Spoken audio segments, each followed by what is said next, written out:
அரியலூர் மாவட்டத்தோட ஃபஸ்ட்டு தீமிதி திருவிழா இங்கே தான் ஆரம்பிக்குது. நம்ம பெருமாண்டி தான் இப்போ அங்கே தான் இருக்கிறோம். நாங்கள் அப்படியே கோயில் மலைக்கிறோம். எப்படின்னு ஃபீல் பண்ணுறீங்க?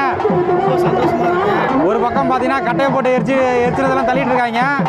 இன்னொரு பக்கம் அது பேர் என்னது, கண்ட மேளம், கேரளா மேளம் வச்சுருக்காங்க. சண்டை மேளமா? நான் கெண்ட மேளம் இருக்கேன். சண்டை மேளமா? சரி சண்டை.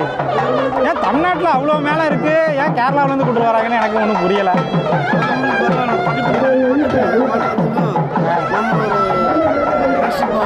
ஓகே, ஃப்ரெண்ட்ஷிப் எல்லாம் நான் ஏற்றுக்கிறேன். நம்ம அங்கே போய் அங்கே மோளம் அடிக்க போனால் விட்டுருவாங்களா உள்ள? இதெல்லாம் கொஞ்சம் யோசிச்சு பார்க்கணும்.